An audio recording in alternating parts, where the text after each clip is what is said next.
Hello everyone, and here we are. It's the preview of the first ever virtual bowl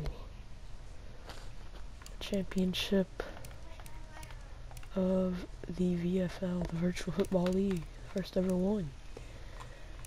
And we're going to start off by taking a quick look at the awards.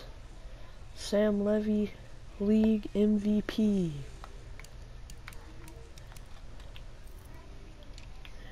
Sam Levy, also the Offensive Player of the Year, as expected.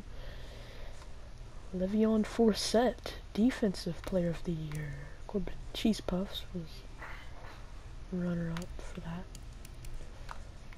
technically. And Offensive Rookie of the Year. So this would be the best out of all of the newly submitted prospects for the first season. And technically everyone's a rookie because it's the first season of the league, but all these players except for Tanner Eberle are submitted prospects here, and Kamani Franklin are submitted players. I keep saying prospects. Some of them are all generated. Yeah.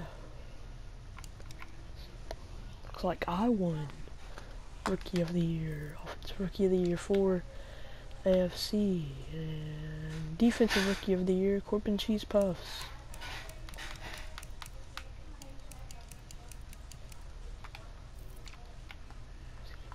Sam Levy, Jeremy Thurman, I do agree.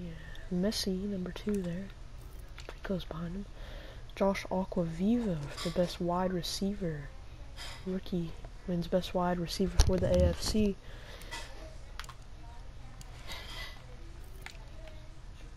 A lot of this stuff could just be, starting lineup of the Pro Bowl teams, really. Just kind of what we're going through. Some of it, the best at each position, Defensive and offensive line would have multiple players at that position on the field at the same time. But anyway, Stan Huffman, best linebacker. Best defensive back. Technically Ramon Freeman.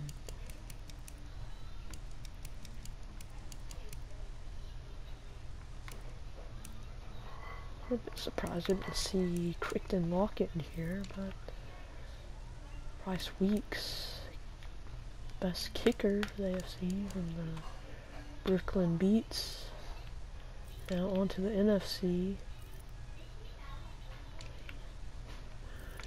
Jake Elliott. Technically isn't supposed to be in this league, but also getting ready to play in the Virtual Bowl is the Kicker of the Year, best kicker for the NFC, Offensive Player of the Year, Max Zernacho, closely followed by Robert Morrow. There's Jay Rush dropping down number 3, followed by Roy Steele, who also play in the Virtual Bowl for the Miners. Defensive Player of the Year, Zeb Wooten, very good player. Offensive Rookie of the Year, Mac Zernachos, followed by Sanchez Lattimore, number 2 there. Snoop Dogg at number 4. After Snoop Dogg, there's Flight in June. Pretty good rookies on the NFC as well. Defensive Rookie of the Year, DeAndre Lockley. Darius Smith, he was like the top prospect for the draft until put all of the submitted players in. Alright, so Max Zernachos won Offensive Player of the Year for the NFC, but Jay Rush wins Best QB. He was the starting quarterback for the NFC team in the Pro Bowl, even though he didn't play too well. Sanchez Lattimore, Best running back for the NFC. Snoop Dogg, Best Receiver, NFC. Ronald O'Leary, lineman. Amir Killings is also getting ready to play in the Virtual Bowl tomorrow. I guess I should have specified that earlier. Best linebacker, Zeb Wooten. Yeah, wait. Yeah, we already did that, did we? No, yeah. Oh, yeah. He won Defensive Player of the Year for the NFC and Best Linebacker for the NFC. And Leonard Thibodeau. Leonard Thibodeau, I think that's how you pronounce that. Not for sure. 3 Shamrocks in a row for the best defensive back. And like I said earlier, Jake Elliott. And that's all for that. Also, this is the final chance to submit a player for the upcoming college series, which will feature 8 teams at most. It's also kind of going to depend on how many people are willing to submit players. Just put some information. Let's see here. I'll try to read this off. I've got 3 player submissions so far.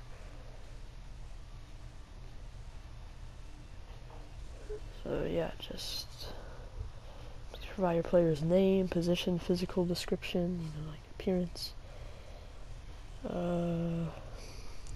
Any equipment you want for your player. And breakdown of the attributes you get to select. You get 3. You get to choose your position too. Be sure to put that as well. You get 395 attributes, 390 attributes, and 485 attributes. So, you know, like speed, throw power. You know, you can just look them up online, just Madden attributes. I'm on Madden 20 for this. I don't have 21, and I don't know if I'll even get 21. I don't know. The yard looks kind of fun, but other than that, it's a very similar game, like it normally is. But yeah, what was I saying? Yeah, so make sure to submit those before 7:30 tomorrow. If you'd like to join, I know it's kind of short notice. I haven't went into detail too much about it. Also, I'll try to leave a link to the Discord where you can submit that. You can put it in the comments or the Discord. And yeah. I'm gonna go check something and I'll be right back. So I'm back here. I'm on the commissioner team, which is the Marshals, because that's the first team I put in here. And I just thought I would include this little thing. It says that Toronto has one of the strongest rushing defenses in the history of the league, which, you know, is only 1 year technically. And Sacramento is entering the game with one of the league's elite defenses, specifically against the run. So they're saying it should be a great game. Both teams have got solid run defenses, according to the reporter anyway. But yeah. Now there is some unfortunate news.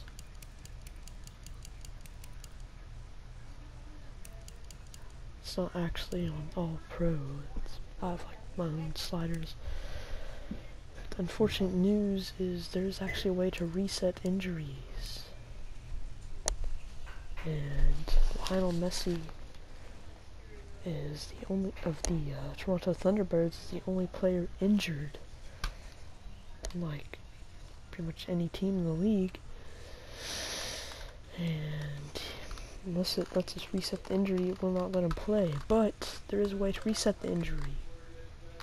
But back to the it being an unfortunate situation, it will not let us. Like you have to turn this on and off, and it's just not an option to even move it. I don't understand.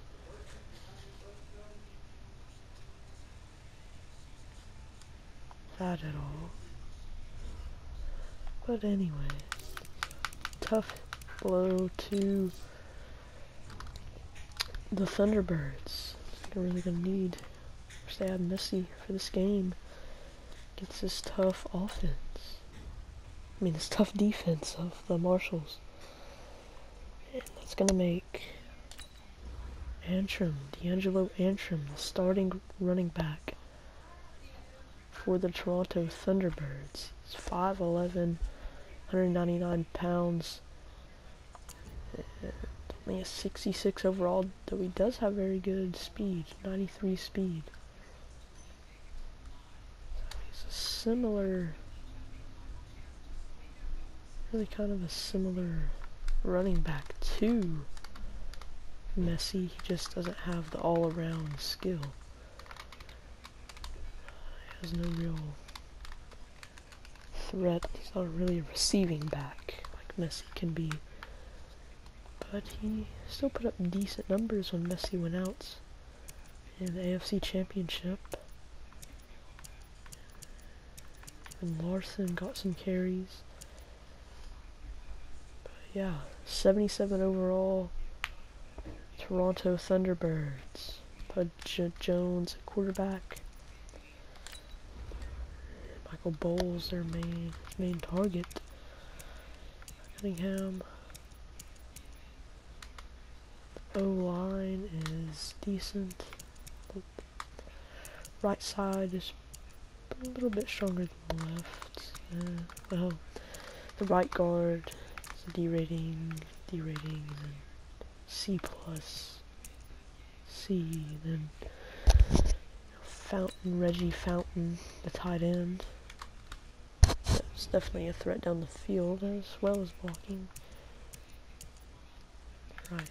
Left tackle, so never mind, because Reggie Fountain is mostly a receiving tight end. I'm sorry, it's sounding very confusing right now. I don't really even know what I'm saying, but they don't have the greatest offensive line.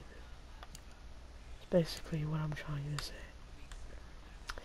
Defense, on the other hand, is very solid overall. They have the same overall as the offense. 77 overall offense and defense. And yeah. Defensive line, pretty solid. And their secondary is actually very good. This is what makes their defense especially threatening. We've got Crichton Lockett, best defensive player on the team. Got Bates, Dominique Hutchins, Colvin, Antonio Colvin.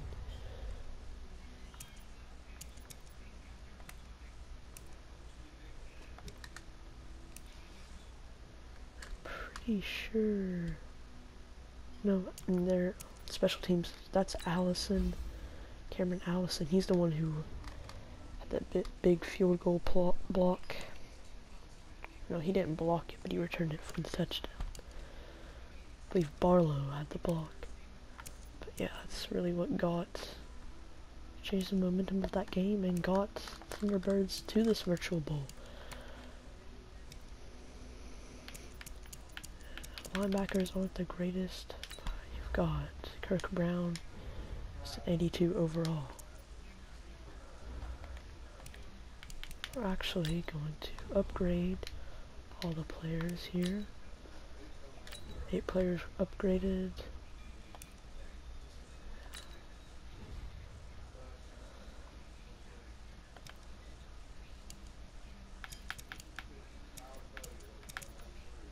Yeah, Crichton Lockett, now 92 overall.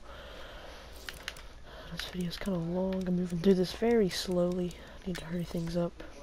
But over to Sacramento Miners. They do not have any injuries. Most teams don't because the injury slider is very low. Didn't expect there to be any like severe. Messi originally said he's out for 5 weeks, but it's been 2 weeks technically since then. So he's out for the season, and the Miners have only got 1 halfback, Amos. So you know that really just losing Messi just kind of evened out the run game. No, I mean Amos isn't bad. He's got some decent receiving yards. Did a pretty good job as a receiving back in the NFC Championship. You've got Roy Steele at the quarterback position. Offensive line, nothing too special, but the receivers are really good. Karma Herman, he's went off in the last 2 games. And there's Flight in June, which Karma Herman actually looks more like Flight than this player. Yeah, 2 elite receivers there. I have to switch their names. Karma Herman looks more like Flight than the character made to look like Flight. Yeah. Afro Flight. Anyway. I've got a 71 overall offense, 76 overall defense, which we're about to take a look at right now. There's 73 overall team,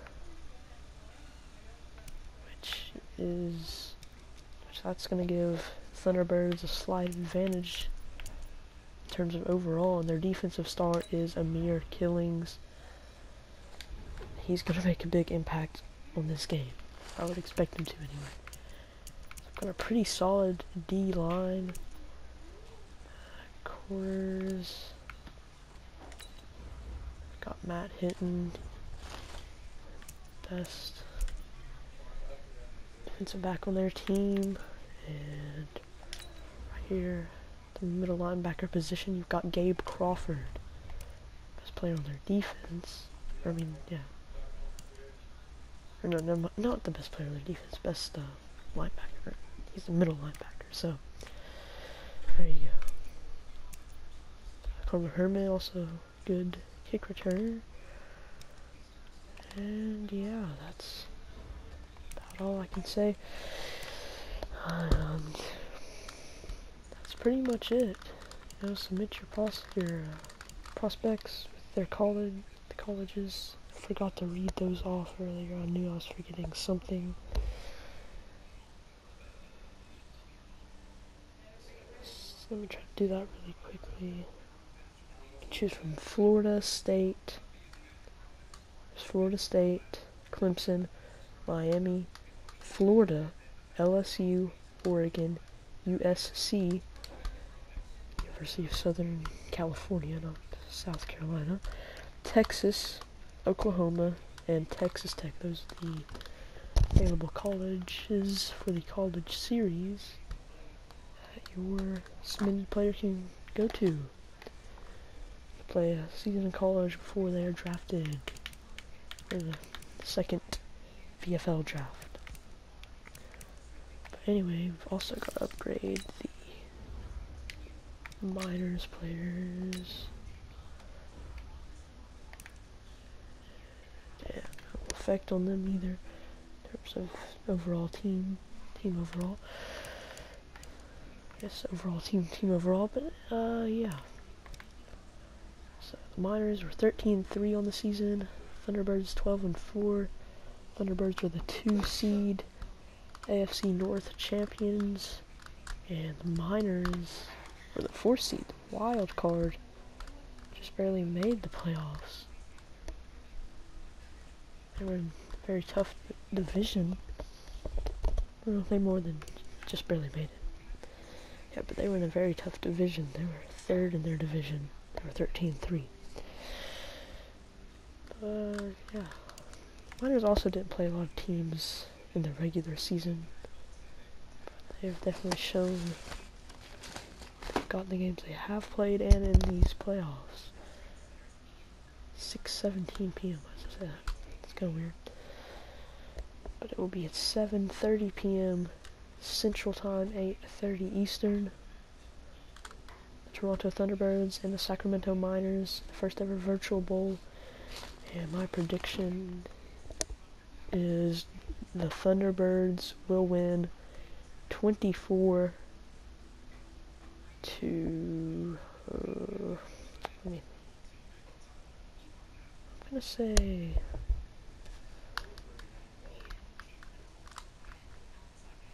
24 to 19. Oh, wait, no, I don't know, I'm about half crazy.